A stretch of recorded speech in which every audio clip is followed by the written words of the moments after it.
আমি আশা কৰিছোঁ এই বৰমেগেলা প্ৰাথমিক বিদ্যালয়ৰ তৰফত আৰু এই প্ৰাংগণত আজি উপস্থিত হোৱা যিসকল লেখক লেখিকা আছে, চিন্তাশীল গৱেষক আছে, সদাশয় ব্যক্তি আছে আৰু আমাৰ স্বনামধন্য ব্যক্তিসকল আছে, আপোনাসকলে অৰিহণা যোগাব, আপোনাসকলে প্ৰেৰণা যোগাব আমাৰ এই লেখক লেখিকাসকল যাতে দুপদ দুপে আগবাঢ়ি গৈ অসমৰ একোজন বা ভাৰতবৰ্ষৰ একোজন বৰেণ্য লেখক লেখিকা হৈ উজ্বলি উঠিব।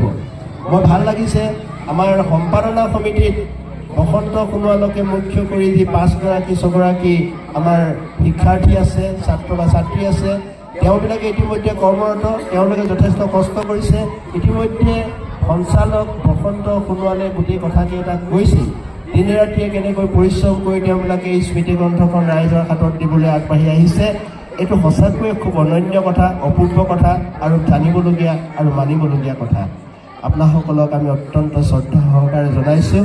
এই শ্ৰদ্ধা সহকাৰে এইকাৰণেই জনাইছোঁ যে বৰমেগেলা প্ৰাথমিক বিদ্যালয়খনত মই প্ৰথমতে আহি যিখন মূল পতাকা ইয়াত উত্তোলন কৰিছে আৰু 100গৰাকী বিশেষ ব্যক্তিয়ে আহি পতাকা উত্তোলনত খুঁটিত হাত ধৰি পতাকা উত্তোলন কৰিছে, পতাকা ফুটি দিছে। সকলোবিলাকৰে মই তেওঁবিলাকৰ সেৱা মইহে কৰিছোঁ, মই কৃতজ্ঞতা যাচিছোঁ তেওঁবিলাকক আৰু অত্যন্ত ভাল কাম কৰিছে।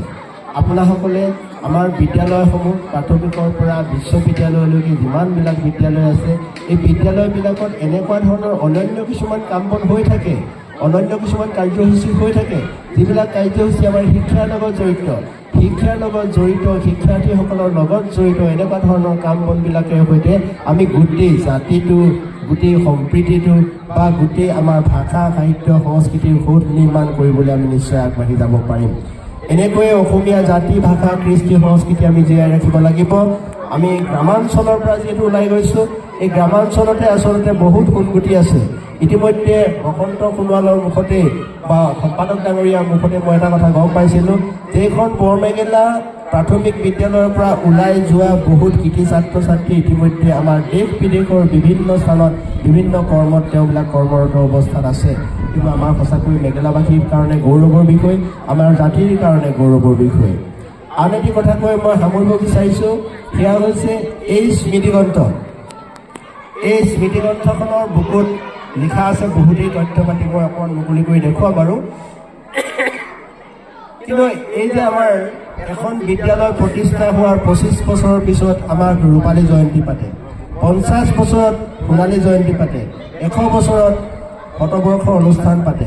এতিয়া 100 বছৰ ধেমালি দিন হোৱা নাই, 100 বছৰ শতবৰ্ষ অনুষ্ঠান পাতিছে। এই শতবৰ্ষত কিমানজন ইয়াৰ পৰা ছাত্ৰ ছাত্ৰী ওলাই গৈছে, কিমানজনে ইয়াৰ পৰা নৰনাথ সামৰিছে, কিমানজনে ইয়াৰ পৰা বাহিৰলৈ ওলাই গৈ নাম যশ আদি অৰ্জন কৰিছে, তাৰ সীমা সংখ্যা নাই। এইটো আমাৰ কাৰণে অত্যন্ত গৌৰৱৰ বিষয়, আপোনালোক মেগেলাবাসীৰ কাৰণে বিশেষকৈ গৌৰৱৰ বিষয়। আপোনালোকৰ নিজৰ সতি সন্ততিবিলাকে যশস্যা অৰ্জন কৰি, মৰ্যাদা অৰ্জন কৰি তেওঁবিলাকে দুপদুপে উন্নতি শিখৰত আগবাঢ়ি গৈছে। আমি এইখন বৰমেগেলা প্ৰাথমিক বিদ্যালয়ৰ উত্তৰোত্তৰ উন্নতি কামনা কৰিছোঁ। আমি আকৌ এবাৰ বসন্ত সোণোৱালে দিয়া ধ্বনিটোকে দিব খুজিছোঁ যে বৰমেগেলা প্ৰাথমিক বিদ্যালয় দীৰ্ঘজীৱী হওক, দীৰ্ঘজীৱী হওক, দীৰ্ঘজীৱী হওক।